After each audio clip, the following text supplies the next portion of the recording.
Саламатсыңарбы балдар? Биз бүгүн кеп өстүрүү жана көркөм адабият сабагынан каада салт менен адаттар деген темада кыргыздардын илгертен келе жаткан сүйүнчүлөө, оозантуу, ат коюу, баланын кыркын чыгаруу, бешикке салуу, тушоо кесүү жана сүннөткө отургузуу каада салттары боюнча маалымат алабыз. Сүйүнчүлөө.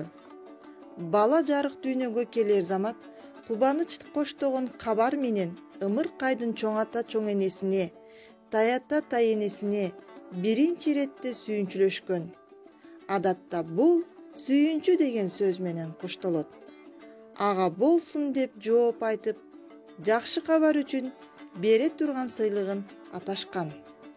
Уул төрөлсө бөрү, кыз төрөлсө түлкү деп сүйүнчүлөшкөн. Себеби бөбөктүн төрөлгөнүн жин шайтандан жашыруу үчүн да ушинтип айтышкан. Оозантуу. Төрөлгөн баланы сары май менен оозантып, бөбөккө жакшы келечек каалашат. Бул жөрөлгөнү ымыркайдын чоң энеси, тайэнеси жасайт. Энеси менен ээрчип келген кичине баланын оозуна кайсы эле үйдөн болбосун, үй ээси май салган. Бул ырым чоңойгондо жалганчы болуп калбасын деген тилек менен жасалчу. Ат коюу. Бөбөк жарык дүйнөгө келери менен ага ат коюлат. Бул азан чакыруу менен коштолот. Жээнтек берүү. Ата-эне жээнтекти жарык дүйнөгө жаңы келген наристенин урматына берип, тууган урукту, кошуна колоңду чакырып, дасторкон жайып, эт тартып, даам сыздырган. Баланын кыркын чыгаруу. Кыргыздарда ал күнү 40 токоч жасап, коңшу колоңдорго чай берилген. Чоң апалар жакшы тилектерин айтып, чылап жынга 40 кашык суу куюп, баланы ошол сууга киринтишкен. Баланын атын 40 чыкканга чейин айтпай, ар кандай эркелеткен аты же жаныбарлардын балдарынын аты менен чакырган. Мисалы, күчүк, козу. Бөбөктүн 40 чыгарган күнү анын карын чачында алышкан. Шарт боюнча эркек баланын чачын аялга алдыртпайт. Эркек кайратсыз болуп калат деген ишеним бар.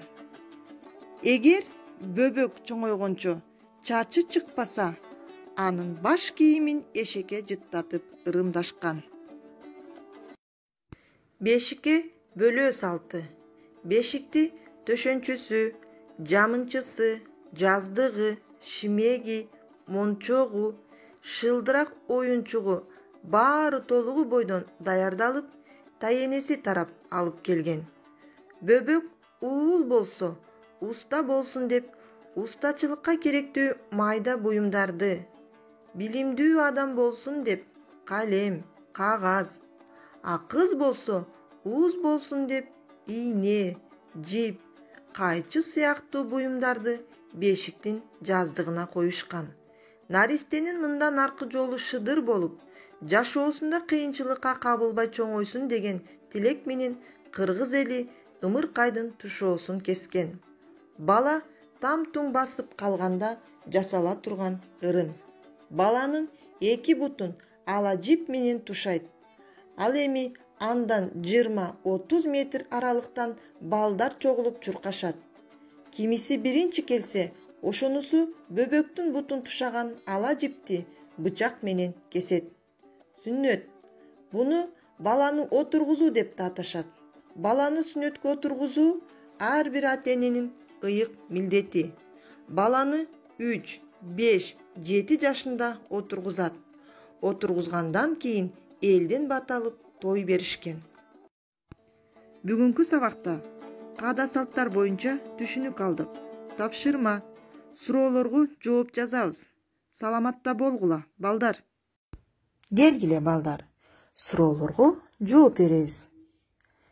Уул төрөлсө эмне деп жана кыз төрөлсө эмне деп сүйүнчүлөшкөн. Азаматсыңар балдар. Уул төрөлсө бөрү, кыз төрөлсө түлкү деп сүйүнчүлөшкөн. Бул ырымды жин шайтандан жашыруу үчүн айтышкан. Кийинки суроо. Баланы канча жашында сүннөткө отургузган? Аракетиңер эң жакшы.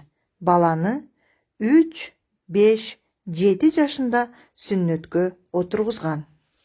Азаматсыңар балдар.